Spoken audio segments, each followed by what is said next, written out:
책임이 심히 중하여 나 혼자는 이 모든 백성을 감당할 수 없나이다.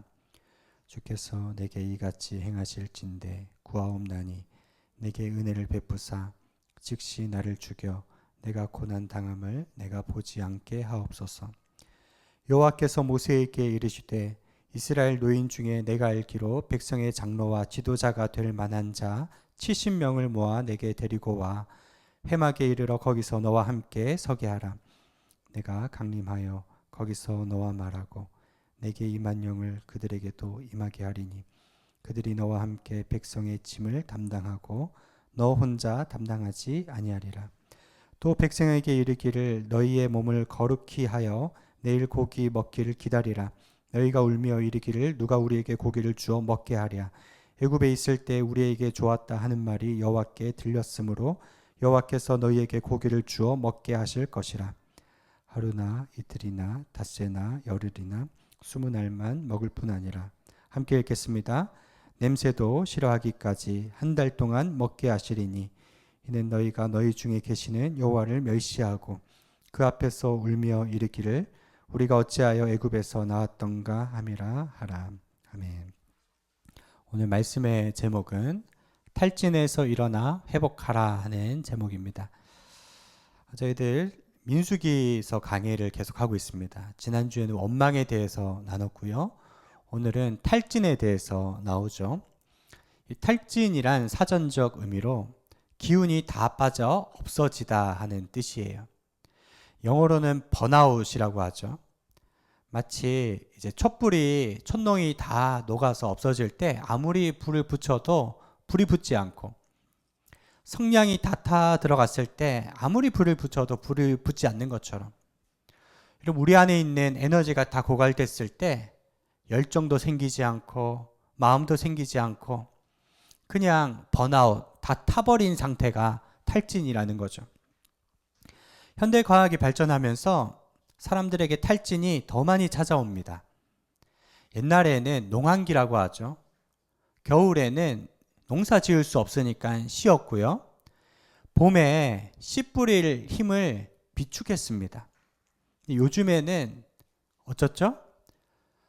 전기 생산 시설, 하우스 이런 것들이 발전됐기 때문에 쉴 틈 없이 끊임없이 돌아가는 거예요. 이것이 현대인입니다. 옛날에는 밤 되면 전기불이 없어서 그냥 자야 됐어요. 근데 요즘에는 밤에도 불야성이에요.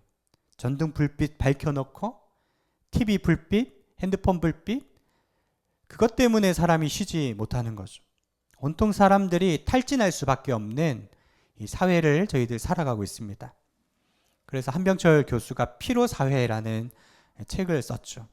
또 분노사회라고 하는 책도 썼는데 이것이 다 우리가 살아가는 환경 자체가 굉장히 유해한 것이죠.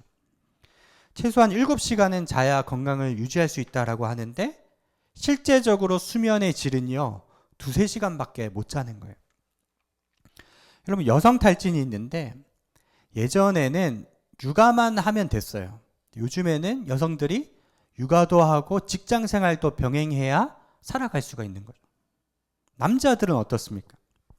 예전에는 남자 한 사람만 직장 생활하면은 온 일가족 다 먹여 살릴 수 있었는데 이제는 여러분 투잡하고 쓰리잡해도 생활하기가 힘든 그런 사회를 살아가기 때문에 과로사하는 경우가 얼마나 많습니까? 노인 탈진이 있습니다. 이제 캥거루족이라고 해서 40대, 50대, 60대가 되어도 독립을 못하고 부모님 아래 있으니까 요즘에는 노인 70, 80이 돼도 일을 해야 할 수밖에 없고 그리고 할머니, 할아버지가 되어도 손주들 돌볼 수밖에 없는 노인 탈진이 일어나는 거죠. 여러분 상담 전문가들에 의하면 탈진 증상을 5가지 단계로 볼 수 있는데 여러분이 지금 탈진인지 아닌지 몇 단계인지 한번 점검해 보시길 바랍니다. 1단계, 일의 흥미를 잃어버리고 의욕을 상실한다. 그냥 다 하기 싫은 거예요. 귀찮아지는 거예요. 예전에는 교회에 나오는 발걸음이 그렇게 가볍고 좋았어요. 그런데 이제 예배 드리는 게 귀찮아진다면 탈진의 전조 증상이라는 겁니다. 예전에는 자꾸 사람 만나고 싶고 뭔가 좀 일을 하고 싶었는데 다 만사 귀찮다, 하기 싫다. 그러면 이제 탈진의 시작이라고 볼 수 있다는 거죠.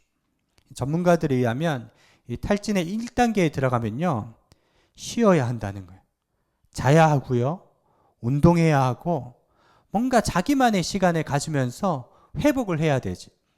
그렇지 않으면 2단계로 넘어간다는 겁니다. 2단계는 만성피로 단계. 하루 종일 쉬는데도 피곤한 거예요. 몸이 천근만근인 거예요. 밤인데도요, 잠이 안 와요.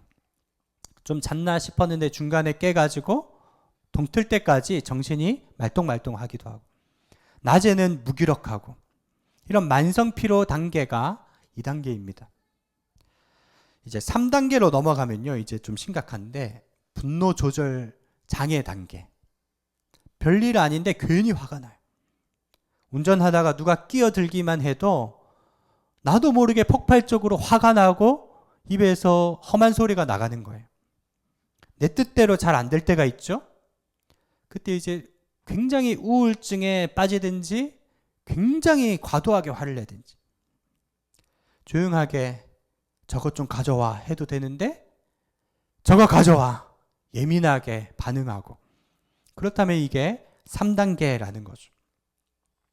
그 다음 단계로 넘어가면요, 이제 전문가의 도움을 받아야 되는데, 이제 지나치게 비관적인 생각이 부정적인 단계라는 겁니다. 이거는 정신병적인 단계로 들어가는 거예요. 정상적인 사회생활이 어려워질 정도로 생각이 굉장히 극단적이 된다든지, 정치적으로 굉장히 편향적이 된다든지, 그러면서 주변 관계들이 끊어지기 시작하는 거예요. 왜냐하면 이 사람은 너무 냉소적이고 시니컬하기 때문에 편하지 않거든요. 이제 또는 자기 비하가 굉장히 강해지는 거죠. 난 뭘 해봤자 안 돼. 난 뭘 해도 소용없어. 그래서 강박적인 집착, 이런 증상들이 나타나는 정신병적인 단계가 그 다음 4단계고요. 마지막 5단계는요, 이 정신적인 노이로제나 우울증이 육체까지 이제 영향을 주는 단계예요. 어떤 위장장애부터 각종 대사질환 이런 것들이 나타나고, 좀 심하게는 뇌출혈, 동맥경화 이런 병들이 나타나서요, 정상적인 사회생활 하기가 불가능한 단계이죠. 여러분은 어느 정도 탈진이십니까? 이 초기 단계, 일에 대한 능률이 떨어지고 자진해서 일하는 의욕이 감퇴하고 직장에서 흥미를 잃어버린다면, 머리가 아프고 속이 쓰리고 잠을 자지 못하고 가슴이 답답해 때로는 숨쉬기 힘든다면 이건 분명히 탈진이라는 거예요. 오늘 본문에 200만 명을 이끌고 가는 모세에게 탈진이 찾아왔어요. 오늘 말씀 15절 같이 읽어볼까요? 시작. 주께서 내게 이같이 행하실진대 구하옵나니 내게 은혜를 베푸사 즉시 나를 죽여 내가 고난 당함을 내가 보지 않게 하옵소서. 여러분, 이건 심각한 탈진 증상. 하나님, 제가 200만 명 끌고 왔는데 못하겠습니다. 이제 나를 죽여주십시오. 거기까지 생각이 가는 거죠. 방금 얘기했던 5단계 중에서요, 거의 4, 5단계까지 올라가는 단계를 모세가 겪은 거예요. 여러분, 성경을 한번 읽어보세요. 상당히 많은 성경의 인물들이 탈진 증세를 겪었어요. 다윗은 장인인 사울에게 쫓겨가지고 광야를 10년 넘게 전전하면서, 여러분 시편을 한번 쭉 보세요. 얼마나 우울한지. 내 뼈가 마르고 제가 정말 죽을 것 같습니다. 제 눈물이 마르지 않습니다. 그런 깊은 동굴에서 신음하는 다윗을 볼 수 있고요. 베드로도 예수님 3번 부인하고 물고기 잡는 직업으로 내려가서 완전 좌절했어요. 바울도 내가 복음 전하다가 살소망까지 끊어졌다. 정말 죽고 싶은 심정이라고 거기까지 가는 것들을 저희들 말씀에서 찾아볼 수 있죠. 영적인 일을 하는 사람에게도 탈진은 찾아올 수 있습니다. 탈진은요, 감기처럼 소리 소문 없이 우울해질 수 있고, 영적 침체를 겪는 것은 너무나 자연스러운 일이라는 것을 저희들 알 수 있죠. 이 탈진을 극복하기 위해서는 어디서 탈진이 왔는가 원인을 찾아야 돼요. 오늘 말씀을 통해서 세 가지 원인을 볼 수 있는데, 첫 번째는 무한 반복에서 탈진이 온다라는 거예요. 출애굽기하고 민수기를 여러분 가만히 보면요, 백성이 끊임없이 원망 불평하는 패턴입니다. 백성이 모세에게 원망하면 모세는 하나님께 기도하고 하나님은 응답하고, 이 패턴이 끊임없이 반복하는 거예요. 목마릅니다 할 때 그 패턴이 반복하고, 배고픕니다 할 때 반복하고, 불뱀에 물렸습니다 하면 원망하고 기도하고 치료받고, 백성이 응답받아서 하하호호 웃다가 지난주 말씀처럼 3일 못 가서 또 원망하고. 그러니까 이 지도자 모세가요, 완전 지쳐버리는 겁니다. 그러면 주부들이 왜 탈진하는가? 밤늦게까지 설거지하고 잤는데 다음날 보면은 또 설거지거리가 쌓여 있는 거예요. 빨래는 해도 끝이 안 나는 것입니다. 청소도 끝이 안 나고요. 20년 전, 30년 전부터 해오던 일인데 내일 또 해야 된다는 무한 루틴의 반복이 사람을 지치게 하는 것이죠. 모세의 탈진도 그러했어요. 그는 40살까지 이집트 왕자로 살다가 80세까지 40년을 미디안 광야에서 살았는데 80세부터 또 광야에 나와서 또 이 고생을 하니까 1, 2년도 아니고, 여러분 우리가 40년이지 끝나지 않는 반복적인 생활에 완전 지쳐버린 겁니다. 두 번째 탈진의 이유가 뭐냐? 의미를 상실했기 때문이에요. 탈진했을 때 의사 선생님이 보통 뭐라고 얘기하죠? 쉬어야 합니다. 잠을 자야 합니다. 아무도 없는 곳에 가서 자기만의 시간을 가지십시오. 이렇게 얘기하죠. 다 맞는 말입니다. 그런데요, 무한 반복 때문에 탈진이 온 사람인데 다시 그 일상에 들어가서 반복할 수밖에 없는 그 환경이, 이게요, 정신이 너무 무거운 거예요. 부담감이 생기는 겁니다. 여러분, 탈진을 벗어나려면요, 이제 원인을 치료해야 되는데, 그 원인이 뭐냐? 의미와 가치를 여러분 회복해야 된다는 거예요. 아무리 큰 고난과 어려움도 여러분 해석이 되면 그치면 가벼워지게 돼 있어요. 우리가 사는데 왜 맨날 똑같은 일상이 반복될까요? 중요하기 때문입니다. 매일 똑같은 버스와 지하철 타고 지옥철이라고 하죠. 출근하는 결과가 무엇입니까? 우리 가족이 따뜻한 보금자리에서, 그 울타리에서 생활한다는 가족의 안정과 기쁨이 있다는 거예요. 30년째 해오는 주부들의 설거지, 빨래, 무슨 의미가 있어요? 살림한다는 표현이 있죠. 살린다는 뜻입니다. 내가 해오는 이 작은 일 때문에 아이들이 살고 남편이 살고, 사람을 살리는 일이라는 것입니다. 회복의 첫 단추는 내가 하고 있는 일이 얼마나 중요한지를 의미 부여하고 깨닫는 것입니다. 그래서 여러분, 일기 적는 것이, 또 큐티하는 것이 그렇게 중요한 일이죠.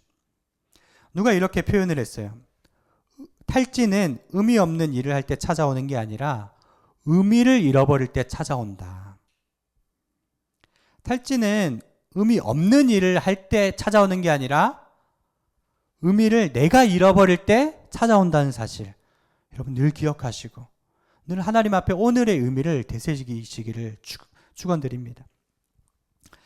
어느 목사님은요, 목회하다가 탈진이 오잖아요. 인천공항에 간대요. 인천공항 가면 해외 나가는 기분 때문에 좋고, 비행기 뜨는 걸 보면서 마음속으로 기도한다는 거예요. 하나님, 나 5대양 6대주 다니면서 복음 증거하게 해주세요. 그러면 회복이 된다는 거예요. 돌아와서 날마다 반복되는 개척교회에 그런 어려움들이 있지만 자기만의 그 의미와 가치를 가지고 기도하니까 하나님이 놀랍게 성장시켜 주시더라. 그런 간증을 들었어요. 여러분, 의미를 가지시길 바랍니다. 세 번째 탈진의 이유는 무엇이냐? 홀로 있다는 생각입니다.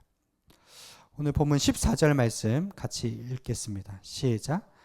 책임이 심히 중하여 나 혼자는 이 모든 백성을 감당할 수 없나이다. 오늘 여기 나와 있진 않지만 10절에서 15절까지 나라는 단어가 몇 번 쓰인 줄 아세요? 무려 13번 반복하고 있어요. 나 혼자 이 모든 백성을 감당한다는 중압감 때문에, 나 홀로 200만 명을 이끈다는 강박증 때문에 탈진이 온 거예요. 여러분, 사람이 깊은 나락에 떨어질 때는요, 빅팀 신드롬, 희생자 증후군이 찾아와요. 모든 사람이 나를 떠났고 하나님도 나를 버린 게 아닌가? 이상한 부정적인 생각에 사로잡히는 거죠. 여러분, 엘리야 선지자 갈멜산에서 바알 선지자 850대 1로 싸워서 이겼는데 이세벨 여왕의 한마디로 넉다운 됩니다. 내가 오늘 엘리야를 죽이지 않으면 밥 먹지 않겠다. 그 말에 쓰러져서 로뎀나무 아래에 앉아서 죽여달라고 그렇게 구하는 거죠. 근데 하나님이 그때 뭐라고 응답하세요? 너 혼자가 아니다. 내가 아직 바알에게 무릎 꿇지 않는 7천을 남겨놓았다. 그렇게 말씀하시죠. 오늘 하나님의 메시지입니다. 우리는 혼자가 아니라 우리를 위해서 기도하는 여러 성도들이 있고 하나님이 중요한 동력자를 붙여주십니다. 그래서 이게 오늘 말씀의 결론. 하나님이 모세를 어떻게 탈진해서 회복시키시느냐? 돕는 자를 붙이신다는 거예요. 16절 말씀을 같이 읽겠습니다. 시작. 여호와께서 모세에게 이르시되 이스라엘 노인 중에 내가 알기로 백성의 장로와 지도자가 될 만한 자 70명을 모아 내게 데리고 와 회막에 이르러 거기서 너와 함께 서게 하라. 아멘. 너 결코 혼자가 아니라는 거죠. 우리 지난 주에도 지지난 주에도 저희 나눴죠. 처남, 하나님께서 처남을 붙이셨고 말 못하는 모세를 위해서 아론을 붙이셨고 주변에 돕는 자들을 다 붙이시면서 너 혼자가 아니다. 내가 70 장로를 세우겠다. 이렇게 얘기를 하는 거죠. 근데 그 장로는 어떤 장로인가? 사사건건 충돌하고 반대하는 장로가 아니에요. 우리 17절 말씀 같이 읽겠습니다. 시작. 내가 강림하여 거기서 너와 말하고 내게 임한 영을 그들에게도 임하게 하리니 그들이 너와 함께 백성의 짐을 담당하고 너 혼자 담당하지 아니하리라. 내게 임한 영을 그들에게도 임하게 하리니 같은 영이 통하는 자 70명을 세워주겠다. 이것을 해석하면요, 여러분, 영만 통하는 게 아니라 뜻도 통하는 자들을 세워주시겠다는 겁니다. 같은 마음과 같은 생각으로 모세의 편에 서서 달려나갈 수 있는 동력자들을 세워주시겠다. 사랑하는 여러분, 하나님께서 막힌 문들을 여시고 돕는 자들을 보내주셔서 우리 인생의 길을 끝까지 가게 하시는 것입니다. 고린도전서 1장 10절 옆에 있죠. 같이 읽어보겠습니다. 시작. 형제들아, 내가 우리 주 예수 그리스도의 이름으로 너희를 권하노니 모두가 같은 말을 하고 너희 가운데 분쟁이 없이 같은 마음과 같은 뜻으로 온전히 합하라. 교회는 다양한 사람들이 옵니다. 여러분, 하나님은 획일적인 모양이나 방법을 강요하지 않으십니다. 다양성 속에 같은 영, 같은 말, 같은 뜻을 품은 자들이 연합하는 것이 교회인 것입니다. 부자나 가난한 자나 헬라인이나 유대인이나 여러분, 죄인이나 의인이나 한 식탁에 둘러 앉아서 먹는 것이 교회인 것이죠. 여러분, 이렇게 여러 사람들이 함께 모여서 하나님 나라를 이루는 여러분, 이러한 동력을 인해서 하나님께 감사하시고 또한 이러한 복을 구하시기를 축복합니다. 하나님께서 모세를 어떻게 탈진시키셨느냐? 공감하심으로 모세를 회복시키셨어요. 모세가 죽을 만큼 힘들었는데 여러분 생각해 보세요. 하나님이 모세에게 와서 네가 그렇게 힘드냐? 너 그것밖에 못 되냐? 너 제대로 좀 해야지.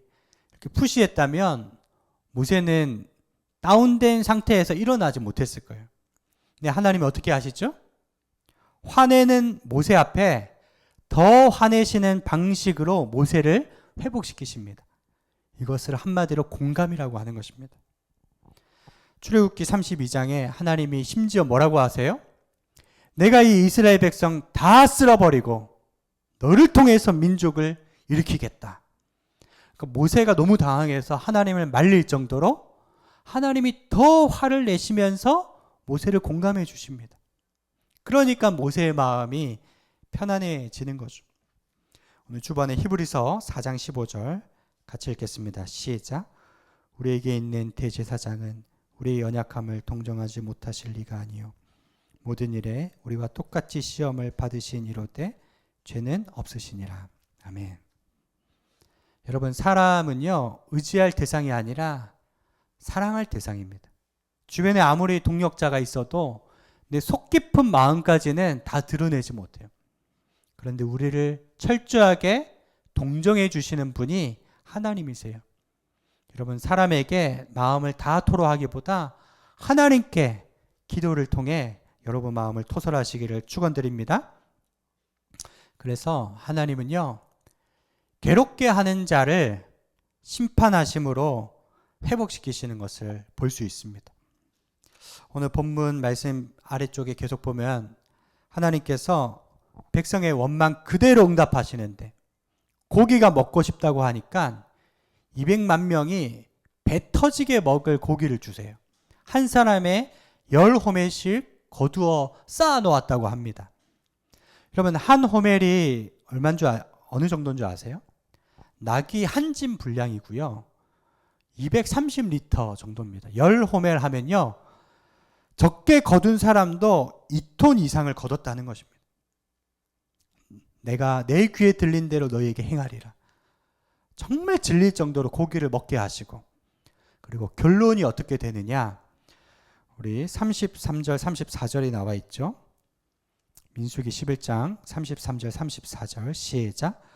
고기가 아직 이 사이에 있어 씹히기 전에 여호와께서 백성에게 대하여 진노하사 심히 큰 재앙으로 치셨으므로 그곳 이름을 기브롯 핫다아와라 불렀으니 욕심을 낸 백성을 거기 장사함이었더라. 여러분, 이 말씀을 보면서 그 백성 고기 그냥 안 주시면 됐지. 굳이 하나님은 고기를 다 먹이시고 기브롯 핫다아와까지 보내셔서 심판하셨다. 근데 이 본문을 다른 비교 본문과 대조해 보면 모든 백성을 심판하신 게 아니라 불평했던 주동자들을 여러분 심판하신 것을 알 수 있습니다. 우리 하나님은 이렇게 공의로우시고 우리에게 공감해 주시고 말한 그대로 갚으시는 원수 갚는 하나님이세요. 여러분, 이 사실을 늘 기억하시기를 바랍니다. 히브리서 10장 30절 우리 읽겠습니다. 시작. 원수 갚는 것이 내게 있으니 내가 갚으리라 하시고 또 다시 주께서 그의 백성을 심판하리라 말씀하신 것을 우리가 아노니. 여러분, 훗날 모세는 그들이 심판받는 것을 보면서 굉장히 두렵고 떨렸을 것입니다. 그리고 하나님을 더 경외했을 것입니다. 여러분, 하나님의 심판하심에 맡겨야 되고요. 나는 절대로 하나님의 심판의 대상이 되어서는 안 돼요.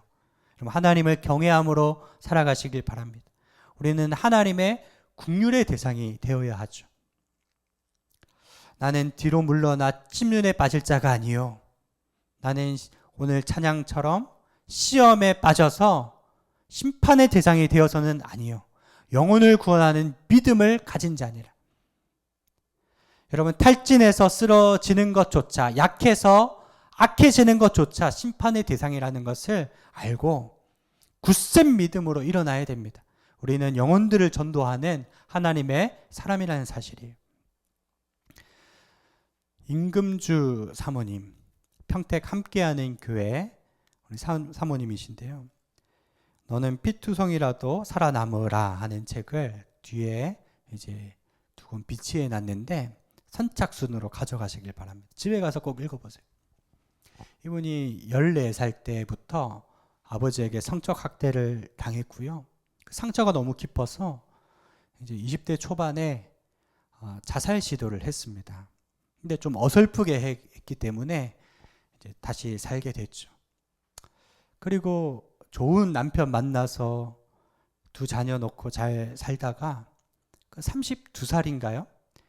남편이 배가 아프다고 변을 보는데 피가 나오고 해서 보니까 대장암 말기인 거예요. 간까지 전이가 돼서 또 숨을 거두게 됐습니다. 그리고 그게 방송에 나갔는데 그 소식을 듣고 사기꾼이 와서 이 사람에게 2억의 피해를 보고 나서 또 극심한 우울증에 빠져서 또 자살 시도를 하고, 그런데 또 하나님이 그때 개입을 하셔서 또 살아나게 되고, 무려 4번 다 하나님께서 개입하셔서 살아나게 됐는데, 결론적으로 이렇게 예배 시간에 말씀을 듣는데 그날 레마의 말씀처럼 에스겔서 말씀, 너는 피투성이라도 살아있으라, 그 말씀 붙잡고 이 사람이 회복된 거예요. 그리고 어느 목사님과 재혼을 해서 지금 사모님이 되어서요, 지금 전국적으로 놀라운 사역을 하는데, 여러분 상처받은 치유자라고 하죠. 내가 이렇게 우울하고 절망적이었기 때문에 그처럼 절망적인 사람들을 상담하고 살리는 귀한 일들을 하고 있습니다. 여러분 새롭게 하소서 간증도 한번 찾아보시고요. 여러분 하나님께서 사방이 막혀 있어도 반드시 열린 문을 우리에게 열어주시고 돕는 사람들을 보내주십니다. 우리의 갈등 깊이 하나님께서 공감하시고, 그리고 마침내는 승리의 멸관을 얻게 하시는 하나님이십니다. 우리가 걸어가는 그 광야길에서 상처가 있든지 어려움이 있든지 좌절돼서 쓰러지든지 일으켜 세우시는 하나님의 손을 붙잡고 여러분 달려나가시는 성도님들 되시기를 축원드립니다. 하나님 아버지, 위대한 모세도 깊은 절망과 나락에 빠졌습니다. 저희들 믿음의 주 온전케 하시는 예수님을 바라보게 하여 주시옵소서. 예수님의 이름으로 기도드리옵나이다.